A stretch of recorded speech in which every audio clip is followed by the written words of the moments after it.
Hello, greetings, and welcome to Chemistry 223. I am your teacher, Joyce Sherpa, and that's what I would look like if I was a whole person teaching to you in front of the classroom with a blackboard. But we're not live, which is why you're watching this video. And your teacher's trying to get to the next slide. So our first slideshow is our first lab. Because we're not live, we're not in lab. I decided we would do experiments using the greatest test tube in the world, which is your body. And so my background's actually in biochemistry. I have a passion for nutrition, and your pH is what you eat. This term, we do a lot on pH of acids and bases. And so that's really what I look like, because I get reduced on Zoom to just my face. And the reason you're watching this video now is because your first lab involves 7 days. So I hopefully will inspire you, and miracles happen. They really do. So let's get into it. pH scale, you've all heard about it. And if you haven't, we're going to be learning about it this week. So below 7, you're acidic. The lower you are, the more acidic. And above 7, you're basic. And when they take stuff and put it in test tube, they find apples, tomatoes, bananas. Our fruits and vegetables tend to be acidic, but that's in the test tube, not in the human body. Our blood pH is actually slightly above 7. 7's often considered neutral point because in our blood, normal or neutral pH is actually 7.35. Below that, you're in acidosis, so slightly acidic, and above it, you're in alkalosis. And you get too far out of the range, you die. So the pH scale is a logarithmic scale.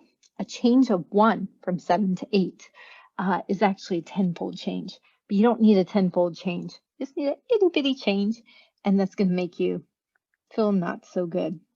Now, interestingly, when you learn in anatomy in nursing school or whatever, they teach you that normal is 7.2 to 7.4. But that's because Americans are in a state of metabolic acidosis, chronic systemic metabolic acidosis. And you learn about all the things that happen, but really the big point is your blood becomes acidic. You can see from this picture, you don't have to know much about anatomy and physiology to know you want your blood to be on the alkaline side. Again, it's a really narrow window, but we want it on the slightly alkaline. Our body pH, 7 is not neutral, 7.35. And what makes it acidic? American crap diet, processed food, crap. And what makes it alkaline? Eating the rainbow. Because of that wonderful ion, bicarbonate. And we'll get to that in a few slides. So doing a quick internet search, I found a wonderful peer-reviewed journal. This is actually them reviewing hundreds of different studies that have looked at acidosis and finding it's a huge connection to our diet, and specifically the overconsumption of protein and all the things that will cause, and coming to a conclusion, it's the Western diet. So metabolic acidosis, the symptoms, basically the Wizard of Oz. So your body pulls calcium out of your bones. Calcium's trying to buffer the pH to raise it up. So why not eat fruits and vegetables that are higher in calcium absorption? Milk actually lowers your pH. We'll get to that. And so the calcium then deposits in your joints and you get creaky joints. Your body has to get rid of all this calcium, and so your kidneys are overworked, and type 2 diabetes and cortisol. So the cowardly lion. So the cause or the effect, it doesn't matter.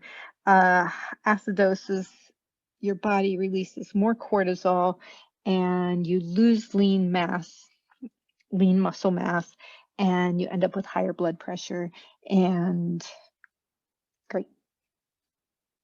Not so great. But there we go. So this term, that equation at the top, is the epitome of this term because it talks about acids and bases, as well as those double blue arrows are equilibrium. So we've been showing arrows as one way for two terms and making it seem like reactions go in one direction. The vast majority of reactions are two-way streets. And that's what this term is. It's talking about chemical equilibrium. And so eating a rainbow every day. The hydrogen ion, all the way to the right there, that is what pH is determined by. The more hydrogen ion, the lower the pH, the more acidic. Bicarbonate binds the hydrogen ion, decreasing it. So we want bicarbonate. And you get bicarbonate from eating the rainbow, and especially from potatoes. Whenever I think of potatoes, we can go down memory lane for a moment. 11 years ago, I was in Nepal. We were hiking. We went to the high potato fields because Pimba, who was there, was our happy Sherpa. And he said, we're going to go hang out with the yak and goat herders. And so that path in the middle of the screen down there, I'm pretty sure I'm the only white face to ever walk down that path. And it is as steep as it looks like. But we went, and the goat herder took us in, and the goats loved us, and then he made us dinner. Those are wild mushrooms, and that's us sleeping. And we have huge smiles on our face. We're so happy because they were so kind. And we woke up in the morning, and that was our view. That was the sunrise. And then he gave us fresh goat's milk, and the donkeys are there to carry the goat dung down to the apple trees because it's the best fertilizer in the world for the best apples. And then we went up even higher, and we stayed with the yak in that cave. That's the little cave. And he fed us, Dolbot. And then he took us, insisted we stay there for a couple more days so he could take us to his deluxe accommodations higher up. We saw the blue poppy and the golden butterfly, extremely rare sightings, and yaks. And then we went over the Thurongwa Pass, only because my Sherpa carried this, and we had the best food in the world, and we ate the rainbow, is why we made it over the pass.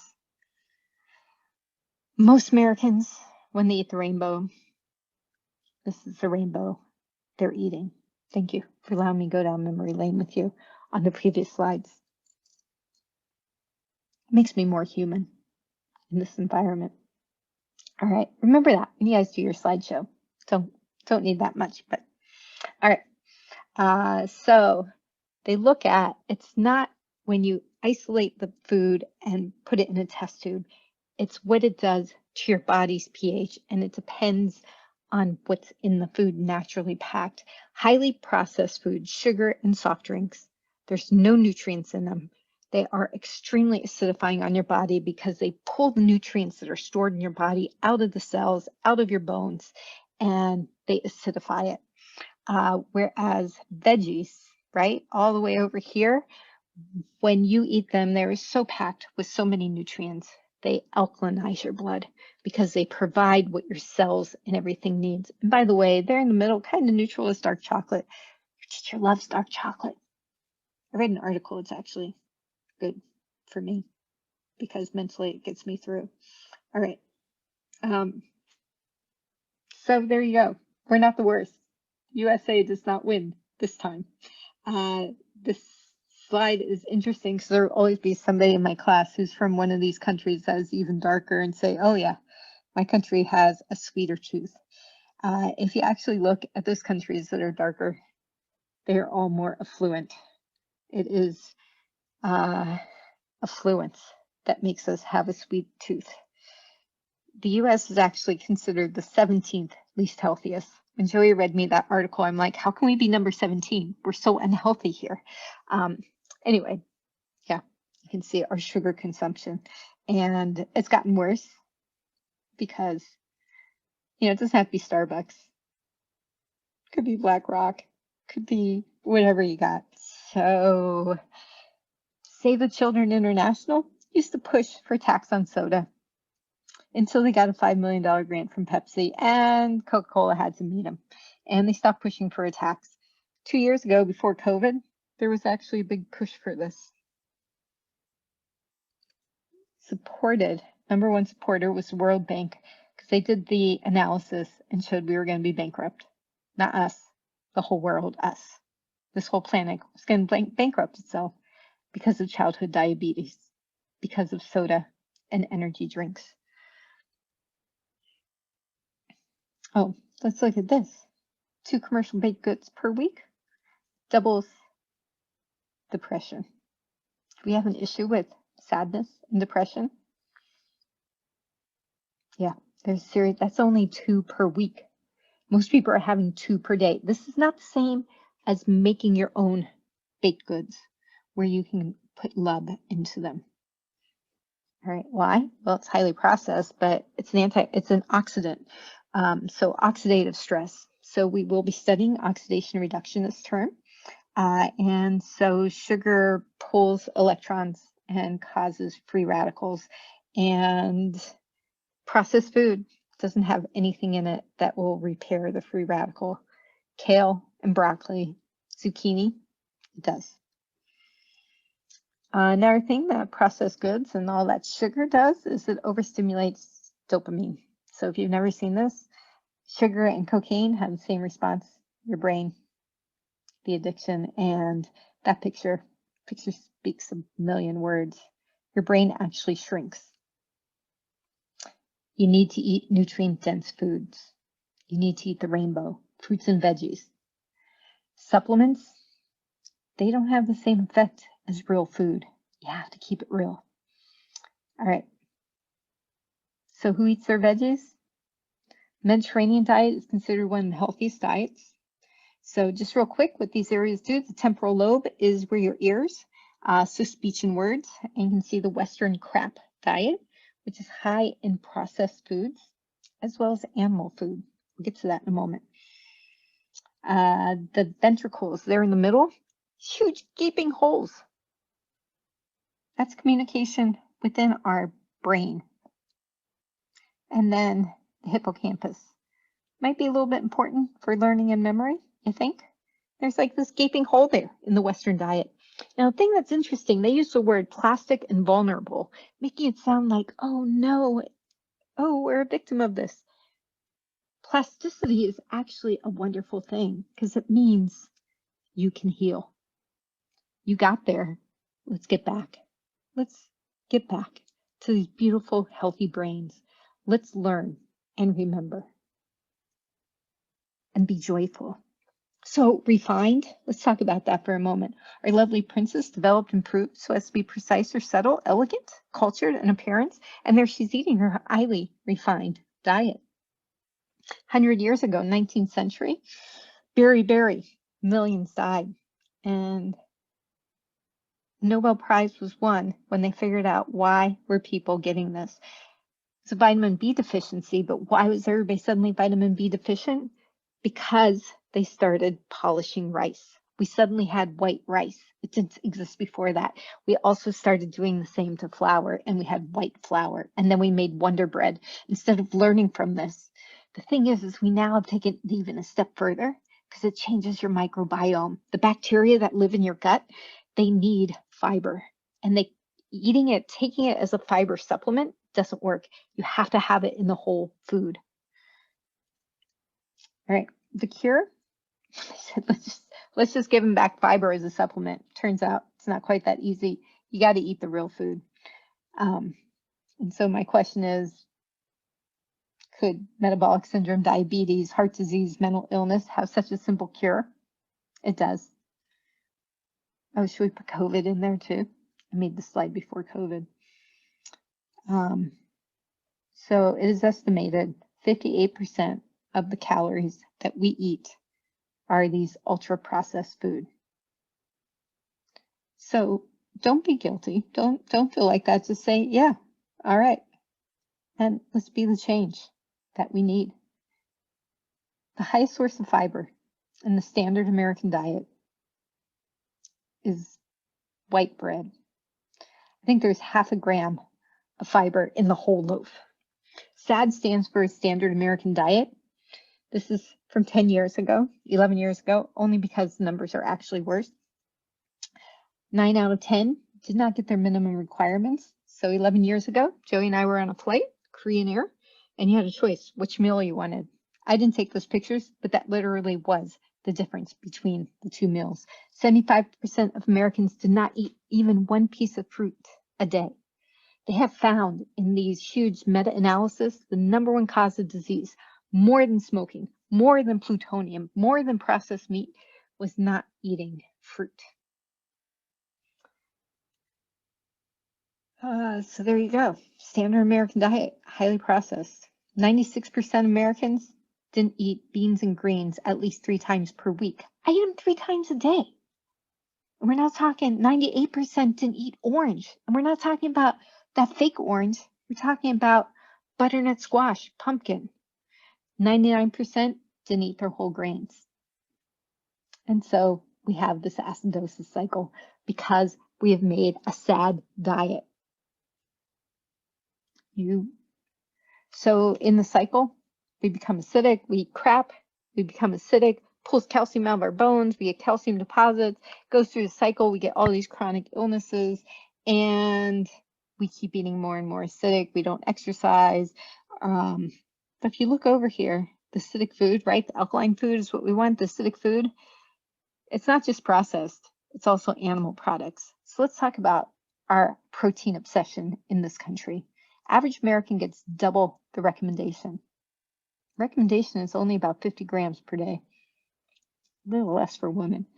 Protein also acidifies the blood. If you look at that slide, it was the 3rd slide, the #1 thing before sugar was actually meat. Animal protein is the #1 cause of acidic blood. Pulls the calcium from the bones, leading to fractures, arthritis, and cancer. Cancer can only live in acidic. So again, we're not talking about below 7, we're talking below 7.35. You're still normal. You're in that 7.2 range. They raise the pH, the cancer cells can't exist. They keep it at 7.35 to 7.45. You eat your fruits and veggies. Degenerative diseases, classic study, amazing. T. Colin Campbell, his books are amazing. 17-fold increase in heart disease. This was this huge analysis, first huge analysis of populations of China, rural China, where they ate their fruits and veggies, and they did not have access to processed foods like those potato farmers. It weakens the kidneys, and you get constipated because there's no fiber. They actually surveyed Americans, and 75% of Americans believe steak has fiber. There's no fiber in meat. It's protein and fat.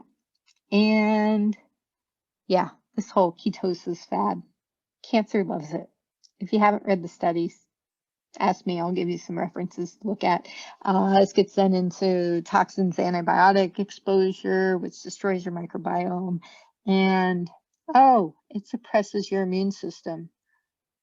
Why would that be a problem for the past year and a half? Like our whole life? We need an immune system. And that is Mama Gaia cannot live, right? #1 cause of global warming is animal protein. All right, there's a picture, and yes, it's flipped. So acidic is still over on the left because my brain couldn't handle it, and which is from eating meat and processed sugar. And so it shows, again, the red blood cells that are distorted, but it also shows the white blood cells. And you can see, which is your immune system, how distorted it becomes. Yeah. All right. I always have a student say, okay, I did your challenge, but I still can have chicken, right? So 1896, chicken was 23% protein and less than 2% fat. It was like eating wild venison or elk. After a century of selective breeding, 1,000% more fat. Still want to go to Chick-fil-A, which is more than 70% because I don't know what else they do to it. And should we talk about the trisosamines, which are #1 cancer indicator? Yeah, if you look at this, apples, tomatoes are down at the bottom, and chicken is all over the top of that. And it's when you add the sugar to the chicken, so the barbecue sauce, and then, yeah. So SAD means chronic systemic metabolic acidosis. Still want to eat like an American? Well, it turns out our government's got you. 25% of your diet, they say it's okay to eat crap. We're going to keep supporting craft foods. Best part is 95% of Americans exceed that 25% junk. And you can see that in the cute little pie chart at the bottom. It's even worse post-pandemic. So what's this lab about? Going to get you away from that diet and get you out of acidosis for a week. So there's 3 parts to the lab, and you have a choice, so choose well. First part of the lab, you're going to pick a video. If you have trouble finding a video, send me an email 5 minutes before it's due, and I can help you. But you just have to watch one of these. All right. And then you write about it. And for 7 days, while you're watching this now, and you have to start this now, you are going to either eliminate the processed crap, like Rocky, or you can eliminate animal products, like Shanti, or you can do both. Just for 7 days, you can do it. For 7 days. Your brain is already thanking me. Your microbiome, it takes only 24 hours to switch your microbiome to a healthier one, which communicates with your brain. And the brain's good when we're studying chemistry. Third part of the lab is you are sometime over the next 7 days going to try a new recipe and take a picture of yourself with your new recipe and tell me how it went. So you just Google forks over knives. They have thousands and thousands of recipes, and find something. You can modify it a little bit, keeping it within our parameters. And yeah, it can be a dessert. I don't know, a healthy change. Oh, and there's one more piece. Extra credit for the term. You gotta start now because it's a 30-day challenge and there's 30 days in the term. Is you're gonna do a healthy diet for 30 days. So if you want, you can continue with your 7 days, but I advise that you add something for the 30 days, as well as giving up the crap. Last year, a number of people were inspired. I was really impressed. And they said I get emails of people telling me they've never had a soda. Still, it's a year later. And they said, thank you. All right. You can, I recommend if you've given up something, you need to add something healthy to replace it. So beans, eating beans every day. Eating fruit, 3 pieces, not 1 piece, 3 pieces of fruit a day. Big change. Legumes and fruit. Do them all. A salad every day. That's Shanti again. She's tiny. Eat a rainbow every day. Go for it. It's, yeah, for 30 days. For our entire term is 30 days. 30 days and 30 nights. And at the end of 30 days, you'll write down what you did. And I actually recommend you do it with somebody. Get a loved one, somebody in your life to do it with you. All right. Just keep it real for 30 days. Let's see what happens. And that's me again. And I look forward to meeting all of you this week. And namaste.